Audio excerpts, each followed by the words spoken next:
ஹல்லேலூயா. இந்த பஸ்கா பண்டிகையில பஸ்கானா என்ன, எதனால வந்தது,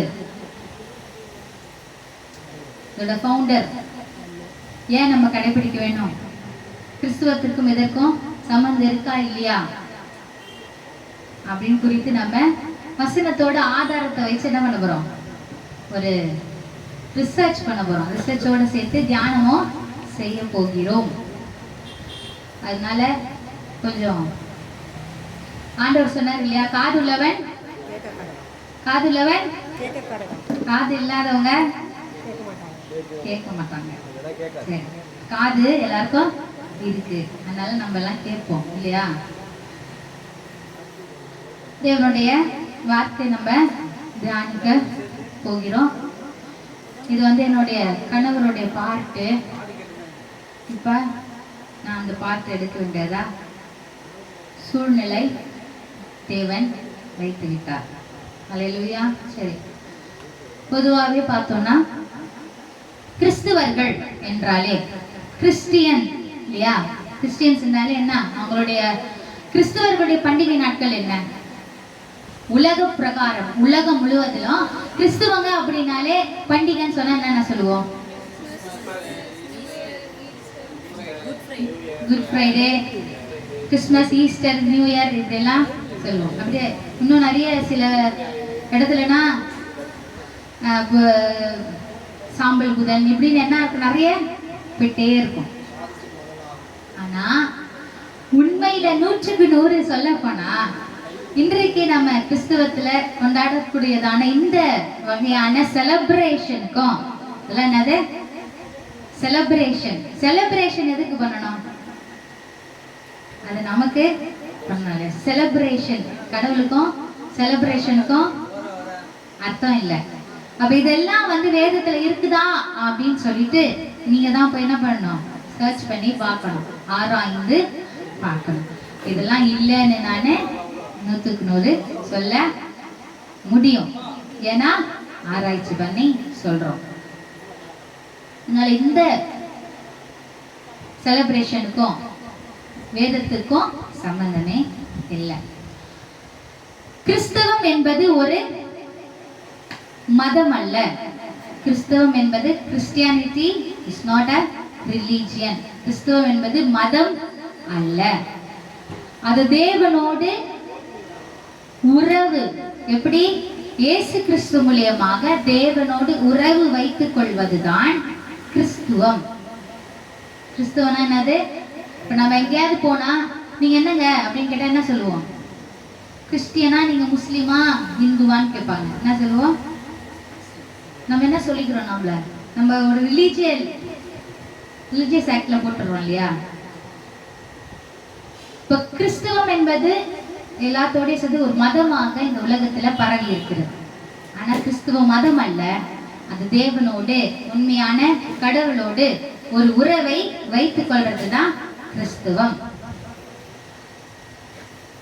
நான் அப்பப்ப யேசுவா சொல்லுவேன். யேசுவானா இயேசு கிறிஸ்துனுடைய உண்மையான எபிரேய பெயர் யெஷுவா ஹமஷியாக் என்று அர்த்தம். மஷியாக் என்றால் மேசியா என்று தமிழ்ல மொழிபெயர்க்கப்பட்டிருக்கிறது. சரி, நம்ம ஆண்டவரோடு கூட உறவு வைத்துக் கொள்ள வேண்டும்னா என்ன பண்ணணும், ஒரு கடவுளோடு நம்ம ஐக்கியமா இருக்கணும் அப்படின்னா நமக்கு என்ன தேவை,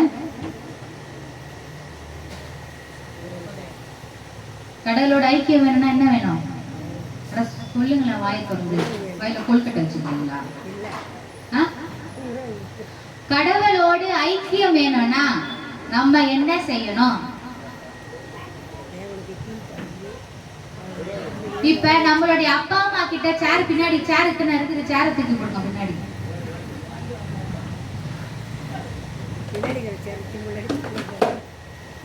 பின்னாடி ரொம்ப பின்னாடி போயிடுச்சு, நடுவுல கேப் இருக்கு, எல்லாம் முன்னாடி வாங்க, முன்னாடி வாங்க. இன்னும் லாஸ்ட் பெஞ்சாவே இருந்தா எப்படி, முன்னாடி வாங்க. கனவா காது இருக்கிறவங்க கேட்காம்பா. ஒருத்தர் எழுந்த மாதிரி எழுந்து அப்படியே உட்கார்ந்தாச்சு.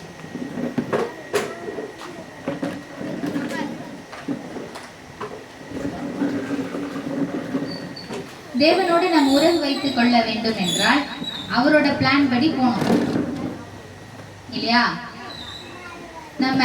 நம்மளுடைய அப்பா கிட்ட அம்மா கிட்ட நல்ல ஒரு ரிலேஷன்ஷிப்ல இருக்கணும்னா அவங்க சொல்றது கேட்டாதான் நம்ம நல்ல ரிலேஷன்ஷிப்ல இருக்க முடியும், இல்லைன்னா இருக்க முடியாது இல்லையா? நம்ம ஒரு யூனிவர்சிட்டி படிக்கிறதுக்கு போறோம், ஒரு டிகிரி வாங்குறோம் அப்படின்னா நம்ம இஷ்டத்துக்கு படிக்க முடியுமா? யூனிவர்சிட்டியில டிகிரி வாங்கினா நம்ம இஷ்டத்துக்கு படிக்க முடியுமா? அவங்க என்ன பிளான் போட்டு ஒரு புத்தகத்தை கொடுத்து இந்த இத்தனை செமிஸ்டர்ஸ் இருக்கு, இத்தனை செமிஸ்டர் நீங்க என்ன பண்ணுங்க, எக்ஸாம் எழுதணும், அதுல பாஸ் ஆகணும், இத்தனை பெர்சன்டேஜ் நீங்க எடுத்தாதான் பாஸ் அப்படிலாம் அவங்களோட பிளானுக்குள்ளதான் நம்ம அவங்க பிளான் போட்டபடிதான் படிச்சு டிகிரி வாங்குறோமா இல்லையா? அதே மாதிரி ஸ்கூலா இருக்கட்டும் எல்லாமே. அதே போல ஆண்டவருடைய ராஜ்யத்துல போனோம்னா அவருடைய பிளான் படி இங்க நடக்க வேணும். அவரோட பிளான் எங்க இருக்கு அப்படின்னு கேட்டீங்கன்னா, அவரோட திட்டம் எங்க இருக்கு அப்படின்னா, திட்டம் எங்க இருக்குன்னா தெரியுமா? திட்டம் எங்க இருக்குன்னா பைபிள்ல இருக்கு. அவருடைய திட்டம் எங்க இருக்கு? பைபிள்ல இருக்கு. அததான் படிக்கணும். இந்த காலத்தினுடைய கிறிஸ்துவர்களுடைய ஒரே ஒரு ப்ராப்ளம் என்னன்னா, இதை யாரும் படிக்கிறது இல்லை. அதான் ப்ராப்ளம். இதை யாரும் படிக்கிறது இல்லை, பைபிளை யாரும் படிக்கிறது இல்லை. அதனாலதான் என்ன பண்றாங்க, ஏமாந்து போறாங்க. இந்த வேதத்தை நம்ம படிச்சோம்னா எப்படி இருக்கும், நம்ம எப்படி இருக்கிறோம் என்பது நமக்கே தெரியும். அதனால என்ன பண்ணோம், வேதத்தை வாசிக்கணும். அநேக மத போதகர்கள் வேதத்தை குறித்து ஒரு 2 வசனம் எடுத்து சொல்லுவாங்க. அப்புறம் எல்லாம் நிறைய காமெடி இருக்கும், ஜோக்ஸ் இருக்கும். இன்னைக்கு அதை பற்றி தான் அநேகர் விழுந்து போகிறார்கள். அதனால என்னுடைய தயவான ஒரு வேண்டுகோள் என்னன்னா, ஆண்டவரை ஏற்றுக்கொள்ள வேண்டும். ஏற்றுக்கொண்டவங்க நான் ஆண்டவர் தான் விசுவாசிக்கிறேன் அப்படின்னு நம்ம நினைச்சா நம்ம கண்டிப்பா வேதத்தை வாசிக்கணும். இயேசு கிறிஸ்து தான் என்னுடைய கடவுள் என்று நினைக்கிறவர்கள் வேதத்தை கண்டிப்பா வாசிங்க. இது ஒரு வேதம் என்பது ஒரு மதத்தை பரப்புகிற புத்தகம் அல்ல, இது ஒரு அன்பை பரப்புகிற புத்தகமாக இருக்கிறது. என்னது?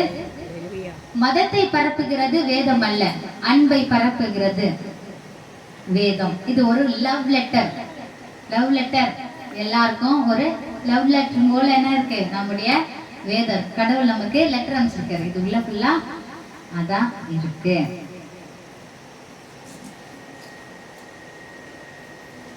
நம்ம பிளானை பத்தி பேசிட்டு இருக்கோம் இல்லையா? ஆண்டவரோட பிளான்ல போனோம்னா என்ன பண்ணணும்னு சொல்லிட்டு இந்த பிளானுக்கு ஆண்டவர் ஒரு டைட்டில் வச்சிருக்காரு, ஒரு தலைப்பு வச்சிருக்கிறாரு. இந்த பிளானுக்கு ஒரு டைட்டில் வச்சிருக்காரு. தலைப்பு என்னன்னா, அதன் பேர் ரட்சிப்பின் திட்டம். என்னது சொல்லுங்க? ரட்சிப்பின் திட்டம். நிறைய வேத வசனங்கள் அதுக்கு எக்ஸாம்பிள்ஸ் இருக்குது. நம்ம படிச்சோம்னா டைமே ரன் ஆயிட்டோம் போயிடும். அதனால இந்த வசனத்தை வீட்டுக்கு போய் படிக்கிறோன்றவங்க, ஆர்வமா இருக்கிறவங்க எழுதி வச்சுக்கலாம். இல்லைன்னா இது வீடியோல யூடியூப் சேனல்ல போடும் பொழுது அதை எடுத்து திருப்பி படித்துக் கொள்ளலாம். சில வசனங்களை நம்ம வாசிக்கலாம். யோவான் 3:16 மிகவும் ஃபேமஸான வேர்ஸ். மிகவும் ஃபேமஸான வேர்ஸ் என்னது? யோவான் 3:16. யாரும் சத்தமா படிங்களேன்.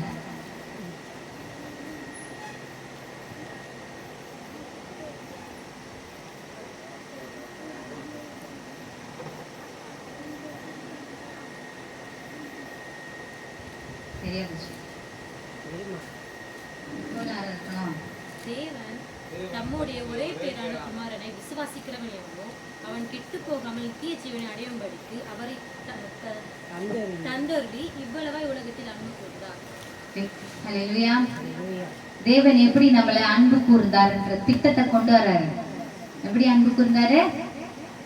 யெஷுவாவை தந்தவர் என்ன பண்ணாரு? அன்பு கூர்ந்தார். ரோமர் 6:23.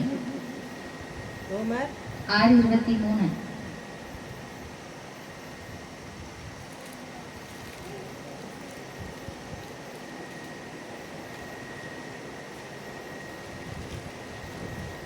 பாவத்தின் சம்பளம் மரணம், தேவனுடைய கிருபை வரமோ நம்முடைய கர்த்தராகிய இயேசு கிறிஸ்துவினால் உண்டான நித்திய ஜீவன்.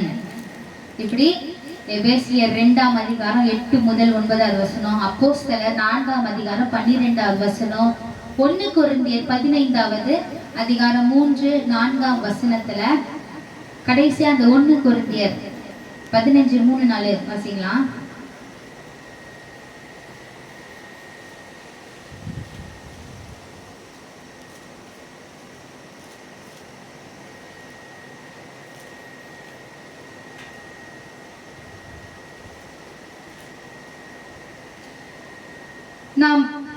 நான் அடைந்ததும் உங்களுக்கு பிரதானமாக ஒப்புவித்ததும் என்னவென்றால், கிறிஸ்துவானவர் வேத வாக்கியங்களின்படி நமது பாவங்களுக்காக மரித்து அடக்கம் பண்ணப்பட்டு வேத வாக்கியங்களின்படி 3ஆம் நாளிலே உயிர்த்தெழுந்தார்.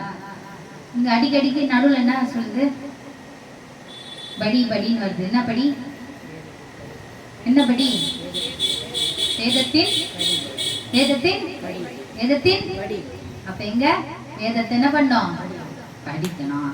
இப்ப வேதத்தை படிச்சாதான் உள்ள இருக்கிற ஒரு உண்மையான ஒரு பிளான் எல்லாம் நமக்கு தெரிய வரும். வேத வாக்கியங்களின்படி. யெஷுவா மார்க் 7ஆம் அதிகாரம் 6வது வசனத்துல இயேசு கிறிஸ்து வித்தியாசம் சொல்லியிருப்பார். வாசிக்கலாம். மார்க்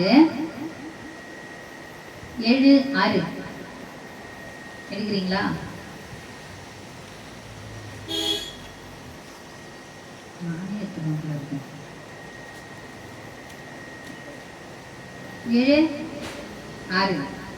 அவர்களுக்கு அவர் பிரத்யுத்தரமாக, இந்த ஜனங்கள் தங்கள் உதடுகளினால் என்னை கனம் பண்ணுகிறார்கள், அவர்கள் இருதயமோ எனக்கு தூரமாய் விலகி இருக்கிறது என்றும், மனுஷருடைய கற்பனைகளை உபதேசங்களாக போதித்து வீணா எனக்கு ஆராதனை செய்கிறார்கள் என்றும் எழுதியிருக்கிற பிரகாரம் மாயக்காரராகிய உங்களை குறித்து ஏசாயா நன்றாய் தீர்க்க தரிசனம் சொல்லி இருக்கிறார். 11-13. நீங்கள் தேவனுடைய கட்டளையை தள்ளிவிட்டு மனுஷருடைய பாரம்பரியத்தை கை கொண்டு வருகிறவர்களாய் கிண்ணங்களையும் செம்புகளையும் கழுவுகிறீர்கள் மற்றும் இப்படிப்பட்ட அநேக சடங்குகளையும் அனுசரித்து வருகிறீர்கள் என்றார். பின்னும் அவர் அவர்களை நோக்கி, நீங்கள் உங்கள் பாரம்பரியத்தை கை கொள்ளும்படிக்கு தேவனுடைய கட்டளைகளை வியர்த்தமாக்கினது நன்றாயிருக்கிறது.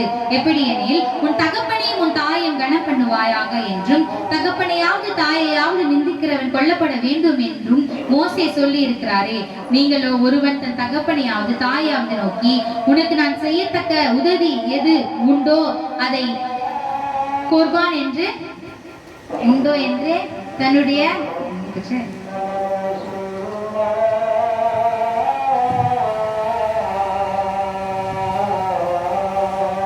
காணிக்கையா கொடுக்கிறேன் என்று சொல்லிவிட்டால் அவனுடைய கடமை தீர்ந்தது என்று சொல்லி, அதாவது ஆண்டவர் என்ன சொல்றாரு? அவருடைய கட்டளைய தள்ளி விட்டுட்டு நம்ம என்ன பண்றோமா? பாரம்பரியத்தை கடைபிடிக்கிறோமா? அதாவது ரிலீஜியஸ கடைபிடிக்கிறோமா? முன்னாடி சொன்ன மாதிரி ரிலீஜியஸ்க்கும் வேதத்துக்கும் சம்பந்தமே இல்ல. யெஷுவா ஹமஷா இயேசு கிறிஸ்து கற்பனைகள், அவர் நமக்கு கற்பனைகளை இந்த வேதத்துல கொடுத்திருக்கிறார். அதன்படி நம்ம ஃபாலோ பண்ண பொழுது நமக்கு எல்லா உண்மையும் தெரிய வரும். அதனால வேதத்தை படிங்க.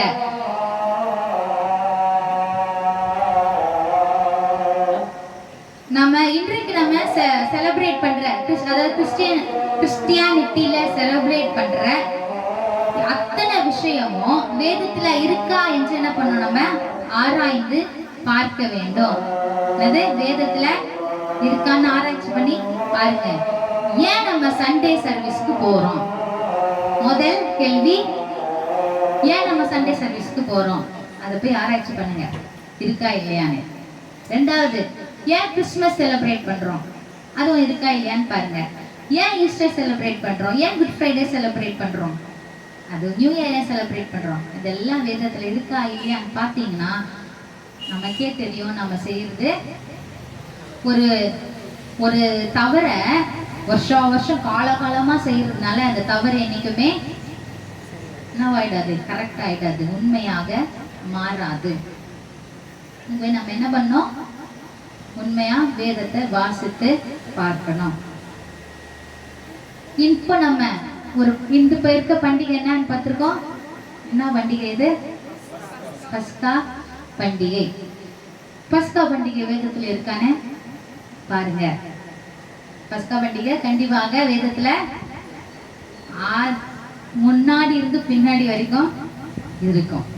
ஏன்னா அதுதான் ஆண்டவர் அவரை பின்பற்றுகிற ஜனங்களுக்கு கட்டளையாக கொடுத்த பிளான், ஒரு திட்டம். சபை கூடி வரும் பொழுது, சபை கூடி நீங்க எல்லாம் ஒரு இடத்துக்கு ஒரு மீட்டிங்காக கூடி வாங்க அப்படின்னு சொல்லுவோம் இல்லையா? இன்னைக்கு மீட்டிங் இருக்கு, எல்லாரும் வந்துருங்கன்னு சொல்ற மாதிரி ஆண்டவர் என்ன சொல்றாரு?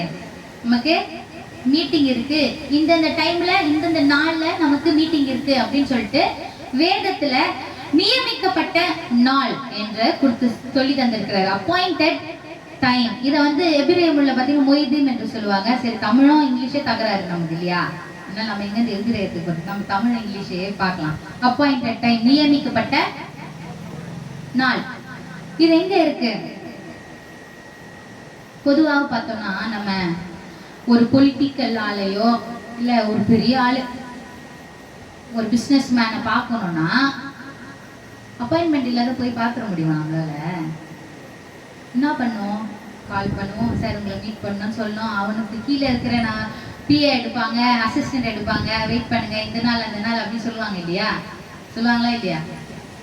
அப்ப ஒரு சாதாரண மனுஷனுக்கே ஒரு அப்பாயிண்டட் டைம் கொடுக்குறாங்க அப்படின்னா இந்த உலகத்தை படைச்ச ஆண்டவர் நமக்கு அப்பாயிண்டட் டைம், அப்பாயின்மெண்ட் கொடுத்துருக்கிறார். இந்த டைம்ல தான் நீங்க எல்லாரும் கூடனா. அதுதான் ரட்சிப்பின் திட்டத்தோடைய ப்ளூ பிரிண்டா இருக்கு. என்னது ப்ளூ பிரிண்ட்? இந்த ப்ளூ பிரிண்ட் எங்க இருக்கு அப்படின்னா பழைய ஏற்பாடுல லேவியராகமம் அதிகாரத்துல 23வது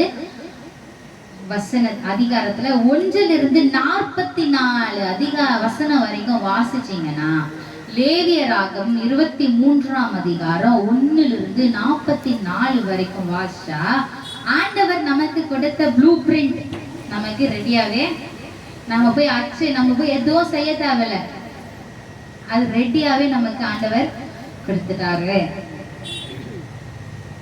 இப்ப அதை வாசிச்சு பார்த்தோம்னா ஸ்டார்டிங் 2 வசனம் மட்டும் வாசிக்கலாம். நிறைய பேர் சொல்லுவாங்க இந்த பண்டிகைல நம்ம கொண்ட கிறிஸ்துவத்துக்கும் அந்த பண்டிகைக்கு என்ன இல்ல, கனெக்ஷன்ஸே இல்ல. ஏன்னா அது இஸ்ரவேலரோடது. ஏன்னா அது இஸ்ரவேல் கொண்டாடக்கூடியதான பண்டிகைகள். அதனால நமக்கும் அதுக்கும் சம்பந்தமே இல்ல அப்படின்னு சொல்லிட்டு தட்டி கழிச்சுட்டு போயிடுவாங்க. அதுக்கான கிளியரான பதிலும் கிடைக்காது. வாசிக்கலாம். 23 1 2 மட்டும் வாசிக்கலாம். இன்னும் கர்த்தர் தேவன் மோசேயை நோக்கி, நீ இஸ்ரவேல் புத்திரரோடு சொல்ல வேண்டியது என்னவென்றால், சபை கூடி வந்து பரிசுத்த நாட்களாக ஆசரிக்கும்படி நீங்கள் கூற வேண்டிய கர்த்தருடைய பண்டிகை நாட்கள் ஆவன. யாரோட பண்டிகை நாட்கள் ஆவன? யாரோட பண்டிகை? கர்த்தருடைய, ஆண்டவருடைய. இங்க இஸ்ரவேலருக்கு பண்டிகைன்னு சொல்லப்பட்டிருக்கா? இல்ல, இல்லையா? இங்க இவங்களுக்கு அப்படின்னு சொல்லப்பட்டிருக்கா? இல்ல. கர்த்தருடைய பண்டிகை நாட்கள் ஆவன. இதுல சபை கூடி எல்லாரும் வரணும். உடனே என்ன பண்ணுவாங்க? என்ன சொல்லக்கூடாது? நீ இஸ்ரவேலரை புத்திரரோடு அப்படின்னு அந்த ஆரம்பிக்குது. நீ இஸ்ரவேல் புத்திரரோடு சொல்ல வேண்டியது. அப்ப யாருக்கு அது? யாருக்கு அது? இஸ்ரவேலருக்கு.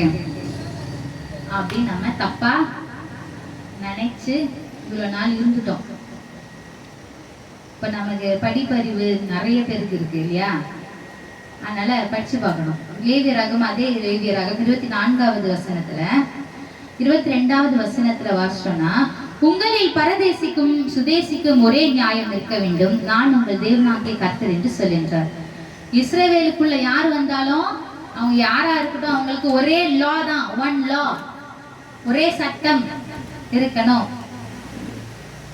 அதே போல என்னாகும் 15வது அதிகாரம் 15, 16 வசனத்திலையும் இதேதான் சொல்லப்பட்டு இருக்கிறது. அப்ப நம்ம நினைக்க கூடாது, நம்மலாம் வந்து புறஜாதியாராச்சு, நம்மலாம் இஸ்ரவேலர்கள் கிடையாது. வம்ச வரலாறு படி நம்மலாம் இஸ்ரவேல் தேசத்தை படி வருகிறவர்கள் நம்ம இல்லையே அப்படின்னு நம்ம ஒரு கேள்வி கேட்போம் இல்லையா? நம்ம எல்லாம் புறஜாதியார்களாச்சு, அப்ப எப்படி நம்ம இஸ்ரவேலாக இருக்க முடியும் அப்படின்னா, நமக்கு கிளியரா வேத வசனம் சொல்கிறது, யாரெல்லாம் ஆண்டவரை ஏற்றுக்கொண்டோமோ அவர்கள் எல்லாம் இஸ்ரவேலோடு கூட இணைக்கப்படுகிறார்கள். இது எங்க இருக்கு அப்படின்னா, நோட் பண்ணி வச்சுக்கோங்க. ரோமர் 11வது அதிகாரம் 11 முதல் 36வது வசனம் முழுக்கவும் நம்ம இஸ்ரவேலோடு கூட சேர்க்கப்பட்ட இஸ்ரவேல் என்பது ஒரு ஒலிவ மரத்தை குறிக்கிறது. அந்த மரத்துல நாம எல்லாம் கிராஃப்ட் பண்ணியிருக்கோம், இணைக்கப்பட்டிருக்கிறோம். எப்படி நம்ம இப்ப செடியெல்லாம் இருக்கும்போது கிராஃப்ட் பண்ணுவாங்களா, சின்ன செடியை கட் பண்ணி அதோட சேர்த்து ஒட்ட வச்சுன்னா அதுவும் சேர்ந்து என்ன ஆகும், அந்த பக்கத்துல இருக்கிற அந்த கிளையும் சேர்ந்து வளர ஆரம்பித்துவிடும் இல்லையா? அந்த மாதிரி நம்ம இணைக்கப்பட்டிருக்கிறபடினால நாமும் இஸ்ரவேலர்கள் தான். சரி, இப்ப நம்ம பஸ்காக்கு வருவோம். பஸ்கா பண்டிகை, இன்னைக்கு பஸ்கா பண்டிகை, பஸ்கா பத்தி பார்க்கலாம். இந்த பஸ்கா பண்டிகை இருந்தாலே இது ஒரு மீட்பின் திட்டம். இது ஒரு மீட்பின் திட்டத்தோட முதல் பண்டிகை. நம்ம யாத்ராகமத்துல வாசிச்சு பார்த்தோம்னா இஸ்ரவேலர்கள் எகிப்துல 400 வருடமா அடிமைத்தனத்துல இருந்தாங்க. அந்த அடிமைத்தனத்திலிருந்து ஆண்டவர் என்ன பண்ணார், அவங்கள விடுதலை செய்து கொண்டு வந்தார். அப்படி விடுதலை செய்து கொண்டு வரும் பொழுது அந்த பார்வோன், எகிப்தின் ராஜாவான பார்வோன் இஸ்ரவேலர் என்ன பண்ண மாட்டான், விட மாட்டான். அதனால 10 வாதைகளை என்ன பண்ணாரு ஆண்டவர் எகிப்துக்கு தந்தார். 10 வாதைகள். 10 கமாண்ட்மெண்ட்ஸ் மூவிஸ் பாத்தீங்கன்னா புரிய வரும். 10 வாதைகளை தருவாரு. நதி வந்து ரத்தமா வரும், தவக்கலை வரும், பேனு வரும், எல்லாம் அது மாதிரி 10 வாதைகள்ல டிஃப்ரெண்டான ஒரு ராக் அப்படின்னு சொல்லலாம். அப்படின்னு ஆண்டவர் என்ன பண்ணுவாரு, தருவார். இப்ப 10 வாதைகள் கடைசி வாதம் என்னன்னா, இஸ்ரவேலர்கள் மாத்திரம் பிழைக்க முடியாது. அதாவது என்ன சொல்றாருன்னா, 10வது வாதிக்கும் சொல்லியும் அவங்க விடல அப்படின்னா இஸ்ரவேலுங்க என்ன பண்ணுங்க, வீட்டுக்கு ஒரு ஆட்டுக்குட்டியை தேர்ந்தெடுத்து, அந்த ஆட்டு சுத்தமா இருக்கணும், அதுக்கு ஒரு கால் நுண்டியோ அதெல்லாம் இருக்கக்கூடாது, அந்த மாதிரி ஆட்டுக்குட்டியை தேர்ந்தெடுத்து அதை அடித்து அதனுடைய ரத்தத்தை வாசற்படியில என்ன பண்ணுங்க, பூசுங்கள். வாசற்படியில பூசுங்க. இன்னைக்கு நிறைய இந்துக்கள் வீட்டுல ஏன் குங்குமம் வைக்கிறாங்கன்னு தெரியுமா? எங்க இருந்து வந்துச்சு தெரியுமா? ஏன் மஞ்சள் குங்குமம்னா வைக்கிறாங்க தெரியுமா? இங்க இருந்துதான் வந்து அப்படியே என்ன ஆயிடுச்சு, வித்தியாசமா இடத்துக்கு பரவி அப்படி போயிடுச்சு. அதுக்குதான் வாசற்படியில என்னது, ரத்தத்தை தடவுனாங்க. ஏன்னா சங்கார தூதன், அழிக்கக்கூடிய தூதன் போகும் பொழுது எந்தெந்த வீட்டுலனா ரத்தம் இருக்கிறதோ அந்த வீட்டை தாண்டி போய் அவர்களுடைய தலைச்சம் பிள்ளைகள், தலைச்சம் ஆடு, மிருகங்கள் எல்லாம் அழிச்சு போட்டுருவான். எதுக்குன்னா, ஏன்னா தன்னுடைய ஜனத்தை விடாமல். உடனே நம்ம நினைக்க கூடாது, ஆண்டவர் இப்படிப்பட்ட ஒரு கொடுமைக்காரரா இப்படி அழிச்சிருக்கிறாரு அப்படின்னு நினைக்க கூடாது. நீங்க ஹிஸ்டரிக்கு போனாதான் தெரியும் எப்படின்னு. ஏன்னா அவர் தான் படைக்கிறவர், அவர் தான் அழிக்கிறவர். அவர் எல்லாத்தையும் கடைசியா எழுப்புறதுலயும் அவர் தான் எழுப்பி அவங்களுக்குள்ள இடத்த கொடுக்க போறார். அவருக்கு எல்லா உரிமையும் உண்டு. அவரை போல நம்மள அன்பு செய்கிறவங்க யாராலும் இருக்க முடியாது. அப்ப இப்படி இருக்கும் பொழுது எகிப்துல இருக்கக்கூடியதான அத்தனை தலை பிள்ளைகள் எல்லாம் மடிந்து போயின. எந்தெந்த வீட்டுல ரத்தம் மாத்திரம் இருந்ததோ அந்த வீடுகள் எல்லாம் பிழைக்கப்பட்டது. இந்த ரத்தம் பார்க்கும் பொழுது அந்த தூதன் வந்து வீட்டுக்குள்ள யாரெல்லாம் நல்லா ஒழுக்கமா இருக்கிறாங்கன்னு பார்க்கல, ரத்தம் பூசப்பட்டதா அப்படிதான் பார்த்தாரு. அதுக்கப்புறம் அவங்க என்ன பண்றாங்க, வனாந்தரத்தில் நடந்து சொந்த, அதாவது வாக்குத்தத்தம் பண்ணப்பட்ட கானான் தேசத்துக்கு போகும்போது வழியெல்லாம் மடிஞ்சிட்டே போயிட்டாங்க. யாரெல்லாம் காக்கப்பட்டாங்களோ அவங்க எல்லாம் வழியில மாண்டு போயிட்டாங்க. ஏன்னா அந்த ப்ராசஸ் தான் நமக்கும். இப்ப இந்த உலகம் முடிகிற வரைக்கும் ஆண்டவருடைய ரத்தமானது அவரை விசுவாசிக்கிறவங்களை என்ன நடக்குது? ரட்சிப்புக்குள்ளாக நடக்குது. அதுல நம்ம 2வது மரணத்திற்குள்ளாக போகக்கூடாது என்கிற கான்செப்ட்ல தான் ஆண்டவர் வேத வசனத்தில் நமக்கு கொடுத்தாரு. நிறைய அதுல இருந்து ஒரு ஆச்சரியமான விஷயங்களையும் தெரியப்படுத்துகிறார். அதை நம்ம வாசிச்சு பார்த்தோம்னா நமக்கு தெரியும். இதெல்லாம் எங்க இருக்குன்னு பார்த்தா யாத்திராகம் 12ஆம் அதிகாரம் 1ல இருந்து 14வது வசனம் வரைக்கும் வாசிச்சு பார்த்தோம்னா எப்படி இஸ்ரவேலர்கள் எகிப்தில இருந்து வெளியே வந்தாங்கன்ற விஷயம் எல்லாம் நமக்கு தெரிய வரும். யெஷுவா ஹமஷியா இந்த பஸ்கா பண்டிகை ஆசரித்தாரான்னா ஆசரித்தார். லூக்கா 22வது அதிகாரம். நிறைய பேர் சொல்லுவாங்கல்ல, சட்ட திட்டங்கள் எல்லாம் நமக்கு கிடையாது, அதெல்லாம் இயேசு கிறிஸ்து என்ன பண்ணிட்டாரு? சிலுவையில அறைந்து விட்டார். அதனால நம்ம சட்ட திட்டத்துக்கு கீழ்ப்படிய கூடாது. அதனால நோ சட்ட திட்டம். ஆண்டவர் மரித்தது ஒன்னேதான் எடுத்து போட்டாரு. அன்னைக்கு என்ன பண்ணாங்க? தன்னுடைய பாவம் போக்கணும்னு சொல்லிட்டு பலியிட்டாங்க. ஆடு, மாடு, பறவை அப்படின்னு சொல்லிட்டு பலியிட்டாங்க. இன்னைக்கு நம்ம அப்படி இத்தனை இருக்கிற ஜனத்துல அப்படி பலியிட்டோம்னா என்ன ஆகும்? ஒரு ஆடு இருக்காது, ஒரு மாடு இருக்காது, ஒரு காக்கா குருவி எதுவுமே இருக்காது. அதனால தேவன் என்ன பண்ணாரு? அவரையே பலியாக அந்த பலியை மாத்திரம்தான் இயேசு கிறிஸ்து யெஷுவா ஹமஷியா நீக்கி போட்டாரே தவிர அவருடைய கற்பனைகளை அவர் நீக்கி போடல. ஓய்வு நாளை கடைபிடிக்க சொன்னாரு. அவர் கொடுத்த 7 பண்டிகைகளை கடைபிடிக்க சொன்னாரு. இதுதான் ப்ளூ பிரிண்ட். இதுதான் அவருடைய திட்டமே இருக்கிறது. இப்ப நம்ம கடைபிடிக்கிறதான இந்த பஸ்கா தான் அவருடைய பாடு மரணத்தை நினைவு கொள்ளும் நாளாக இருக்கிறது. குட் ஃப்ரைடே இல்ல, அது வேதத்துல இல்ல. நீங்க இருந்துச்சுன்னா எனக்கு சொல்லுங்க. சரி, லூக்கா 22:7 இருந்து 13வது வசனம் வாசிச்சோம்னா இயேசு கிறிஸ்து சொல்லுவாரு, யெஷுவா ஹமஷியா சொல்லுவாரு, நீங்க போய் பஸ்காவை புசிக்கும்படிக்கு ஆயத்தம் பண்ணுங்க அப்படின்னு சொல்லுவாரு. அப்ப அவர் என்ன பண்ணாரு? அவர் தேவனா இருந்தும் அவர் என்ன பண்ணாரு? பஸ்காவை புசித்து தன்னுடைய மரணத்தின் நினைவாகவும் இதை செய்யுங்கள் என்று நமக்கு கற்றுக் கொடுத்திருக்கிறார். அதே போல மத்திய 26வது அதிகாரம் 26ல இருந்து 29வது வசனமும் என்ன சொல்ற? தன்னுடைய பிரெட் அண்ட் ஒயின், திராட்சரசத்தையும் அப்பத்தையும் தந்தார். சரி, இது எப்படி நம்ம யெஷுவாவோட கனெக்ட் பண்றது? இந்த பஸ்காக்கும் ஆண்டவருடைய யெஷுவாவுக்கும் அந்த இயேசு கிறிஸ்துக்கும் என்ன கனெக்ஷன்ஸ் இருக்குன்னா, அவர் தான் அன்னைக்கு எப்படி ஒரு சின்ன ஆடு, இன்னசென்ட்டான ஆடு இஸ்ரவேலை விடுதலை செய்யறதுக்காக அடிக்கப்பட்டுச்சோ, நம்முடைய இயேசு கிறிஸ்து யெஷுவா ஹமஷியா இன்னசென்ட், 100% எப்படிப்பட்டவர்? அவரு மனுஷன். 100% ஒரு மனுஷன் வாழணும்னா இப்படிதான் வாழணும் என்பதை குறித்து அவர் வாழ்ந்து காட்டினாரு. அவர் நமக்காக மாத்திரம் இல்ல, இந்த உலகத்தினுடைய அத்தனை பேருக்காகவும் அவர் என்ன பண்ணாரு? தன்னையே பலியாக தந்தாரு.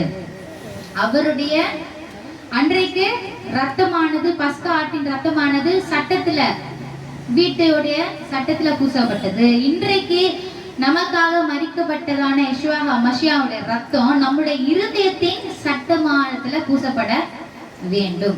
அப்பதான் நம்ம ஒவ்வொரு நாளும் நம்ம தப்பு செய்யாதவங்க அல்ல, நம்ம பரிசுத்தவான்கள் அல்ல, நம்ம பெர்ஃபெக்ட்டும் கிடையாது, நம்ம செயிண்ட் கிடையாது, நம்ம செயிண்ட் இன்னும் ஆகல, நம்ம பரிசுத்தவானவும் இருக்க முடியாது இந்த பூமியில இருக்கிற வரைக்கும். ஆனா நல்ல ஒரு மனுஷனா வாழ்றதுக்கு, ஒரு மனுஷியா வாழ்றதுக்கு ஒரு என்ன பண்ணலாம்? ஸ்டெப்ஸ் நம்ம ஒவ்வொரு நாளும் எடுக்கலாம். அதுல தப்பே இல்லை. அப்படி எடுக்கணும்ன்றது தான் ஆண்டவருடைய விருப்பமே. நீ ஒரேடியா நம்ம நீ செயின்டா மாறினோம், நீ நல்லவனா மாறினோம்னு ஆண்டவர் ஒரு காலம் என்ன பண்ண மாட்டாரு, நம்மளை எதிர்பார்க்கவே இல்லை. ஸ்டெப் பை ஸ்டெப்பா ஒரு மனுஷனா வாழ்ந்தாலே அவருக்கு போதுமானதாக இருக்கிறது. அவருடைய ரட்சிப்பை நிறைவேற்றி அவருடைய ராஜ்யத்துல நம்மள சேர்க்கிறதுக்கு. ரட்சிப்பும் மன்னிப்பும் யாருக்கிடத்துல இருக்குன்னா ஆண்டவரிடத்துல மட்டும்தான் இருக்கு. அதனால அந்த ரட்சிப்புக்கும் அந்த தேவனுடைய மன்னிப்பையும் கேட்டு நம்ம இந்த பஸ்கால கூடி இருக்கிறோம். அதை நினைவில் கொண்டு நம்ம என்ன பண்ணுங்க? நமக்காக பாடுபட்ட, நமக்காக மரித்த அந்த ஒரு இன்னசென்ட் பிளட்டை நம்ம வந்து வேஸ்ட் பண்ண தேவையில்லை. கொஞ்சம் என்ன பண்ணலாம், சிந்திக்கலாம். எவ்வளவோ ரிசர்ச் பண்றோம், எவ்வளவோ மெனக்கேட்டுறோம், டைமை வேஸ்ட் பண்றோம். இந்த விஷயத்தையும் குறித்து கொஞ்சம் என்ன பண்ணலாம், சிந்திக்கலாமே இல்லையா? ட்ரை பண்ணலாம். ட்ரை பண்ணி பாருங்க, அப்பதான் நமக்கு தெரியும் இல்லையா? அதை குறித்து தான் நம்ம என்ன பண்ணியிருக்கோம் இன்னைக்கு. இந்த பஸ்கால விருந்து ஹோலி கம்யூனியன் எடுத்தோம் இல்லையா?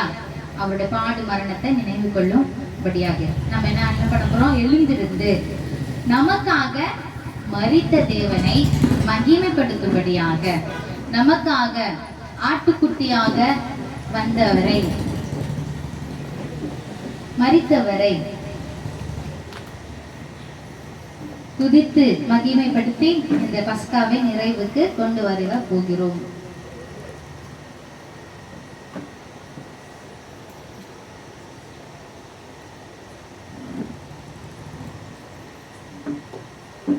சின்னதா நம்ம ஒரு பிரேயர், ஒரு தியானம்.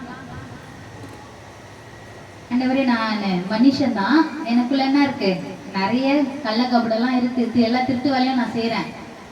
ஆனாலும் நீங்க நீதிமானுக்காக வரல. என்ன பண்ற, நீதிமானுக்காக நீங்க வரல, இந்த பாவிக்கு தான் நீங்க என்ன பண்ணீங்க, வந்தீங்கன்னு சொல்லிட்டு, ஆண்டவரே என்னுடைய எல்லா தீமையான விஷயத்தையும் கொஞ்சம் கொஞ்சமா என்னிடத்துல இருந்து என்ன பண்ணுங்க, மாத்துங்க. என்ன, நான் ஒரு நல்ல ஒரு மனுஷனா, ஒரு நல்ல மனுஷியா வாழ எனக்கு உதவி செய்யுங்க. ஒரு ஹெல்ப் என்ன பண்ண போறோம், கேட்க போகிறோம். கேட்கலாமா? ஆண்டவரே, நமக்கு நன்றி செலுத்துகிறோம். இந்த பஸ்கா பண்டிகையில நாங்க எல்லாரும் ஒன்றாக கூடி இருக்கிறோம். இந்த நாளிலும் கூட நாங்கள் சாதாரண மனிதர்கள், நீர் தேவனா இருந்தும் இந்த மண்ணில வந்து எல்லா மனிதர்களுக்காகவும் மரிச்சு ரத்தம் சிந்தி, அதுவும் சாதாரணமானதாக உம்முடைய மரணம் இல்லை. உம்முடைய மரணமானது கொடூரமான மரணமாக இருந்தது. இருப்பினும் நீர் 3ஆம் நாளில் உயிர் தெழுந்தீர். எதற்காக என்றால், எங்களுக்கு ஒரு மனித குலத்திற்கு ஒரு நம்பிக்கையை கொடுக்கும்படியாக நீர் அதை செய்தீர். அதற்காக நன்றி செலுத்துகிறோம். ஆண்டவரே, சாதாரண மனுஷனான எங்களுக்கு கொஞ்சம் கிருபை தாங்க. நாங்கள் ஒரு மனுஷனாக, மனுஷியாக, உண்மையான ஒரு அன்பு நிறைந்தவர்களாக வாழணும். எங்களிடத்துல இருக்கக்கூடியதான எல்லா குற்ற குறைகள் எல்லாம் ஒவ்வொரு நாளும் எங்களை நாங்க மாத்திக்கிறதுக்கு, எங்களிடத்துல இருக்கிற குறைகள் எல்லாம் மாத்திக்கிறதுக்கு எங்களுக்கு உதவி செய்யுங்க. பரிசுத்த ஆவியினால நிரப்புங்க. எங்களை தாழ்த்துகிறோம். நீங்க மாத்திரம் உயர்ந்திருப்பீராக. இந்த கரத்துல ஒப்பு கொடுக்கிறோம். எங்களை வழி நடத்துங்க. உங்களுடைய ராஜ்யம் வருவதாக. அப்படி சுத்தம் பரலோகத்துல செய்யப்படுகிறது போல இந்த பூமியிலையும் செய்யப்படுவதாக. உம்முடைய ராஜ்யத்துல எங்களை நினைவில் கொள்ளுங்க. எப்படி இயேசு கிறிஸ்து யெஷுவா மசியா மரிக்கப்படும் பொழுது, சிலுவையில் அறையப்பட்ட பொழுது, இடதுபுறத்திலும் வடதுபுறத்திலும் 2 திருடர்கள் சிலுவையில் அறையப்பட்ட பொழுது என்னை நினைத்துக் கொள்ளுங்க என்று சொன்னது போல, நாங்களும் ஆண்டவரே உம்முடைய வருகையில் உடைய ராஜ்யத்துல எங்களை நினைத்துக் கொள்ளுங்க என்று சொல்லி, யெஷுவாவின் நாமத்தினால் பரலோகத்தின் பிதாவாகிய தேவனுக்கு நன்றி செலுத்தி, நம்முடைய விண்ணப்பத்தை ஜெபத்தை தள்ளாதவரை நோக்கி நன்றி செலுத்தி ஆமென் என்று முடிப்போம். ஆமென். அல்லேலூயா. ஆட்டுக்குட்டியானவரை துதிப்போம்.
சுகத்தை உடலில் தந்தீரே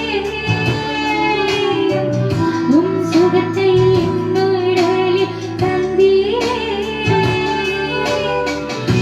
பாவத்தின் விளைவுகளையும் மரணத்தால் வென்றீரே பாவத்தின் விளைவுகளையும் மரணத்தால் வென்றீரே காயங்களால் நான் சுகமானேனே காயங்களால் நான் சுகமானோமே ஆட்டுக்குட்டியானவரே ஆட்டுக்குட்டியானவரே ஆட்டுக்குட்டியானவரே எனக்காக பலியானீரே ஆட்டுக்குட்டியானவரே ஆட்டுக்குட்டியானவரே ஆட்டுக்குட்டியானவரே என் பாவங்கள் சுமந்தீர் உமக்கே எங்கள் ஆராதனை உமக்கே எங்கள் ஆராதனை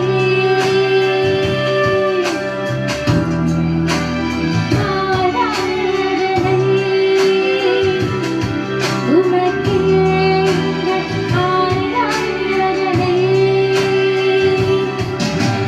வல்லமையும் தயனும் ஞானமும் ஐஸ்வர்யமும் மகிமையும் ஸ்தோத்திரமும் உமக்கே உரியதே வல்லமையும் தயனும் ஞானமும் ஐஸ்வர்யமும் மகிமையும் ஸ்தோத்திரமும் உமக்கே உரியதே யாஷுவா யாஷுவா ஆட்டுக்குட்டி ஆனவரே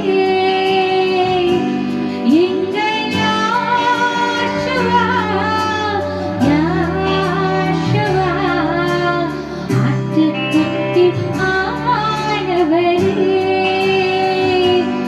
எங்கள் யாஷுவா யாஷுவா எல்லா மகிமைக்கும் பாத்திரரே எங்கள் யாஷுவா யாஷுவா எல்லா மகிமைக்கும் பாத்திரரே. அல்லேலூயா. நன்றி ஆண்டவரே, நமக்கு நன்றி செலுத்துகிறோம். எங்கள் துதி ஆராதனைகள், உங்களுடைய ஜெபங்கள், விண்ணப்பங்கள் எல்லாவற்றும் தள்ளாமல் நீர் ஏற்றுக்கொண்ட உடைய மகாபெரிய தயவுக்காக நன்றி செலுத்துகிறோம். எல்லா துதிகான மகிமை யாவற்றும் உமக்கு மாத்திரமே செலுத்தி மீட்பெறும் இரட்சகருமான எங்களுடைய யெகோவாவின் நாமத்தினாலே ஜெபிக்கிறோம். ஜெபம் கேளும் அன்பின் பிதாவே. ஹல்லேலூயா. தேவனுடைய ஆசீர்வாதமான வார்த்தைகளை வாசித்து அவருடைய ஆசீர்வாதங்களை பெற்றுக்கொள்ளலாம். யாவே உங்களை ஆசீர்வதித்து உங்களை காக்க கடவர். யாவே தம்முடைய முகத்தை உங்கள் மேல் பிரகாசிக்க பண்ணி உங்கள் மேல் கிருபையாயிருக்க கடவர். யாவே தம்முடைய முகத்தை உங்கள் மேல் பிரசன்னமாக்கி உங்களுக்கு சமாதானம் கட்டளையிட கடவர். இன்னொரு முறை அனைவருக்கும் பஸ்கா பண்டிகை நல்வாழ்த்துக்கள். Happy feast of Passover, happy feast of Pesach. சமாதானம்.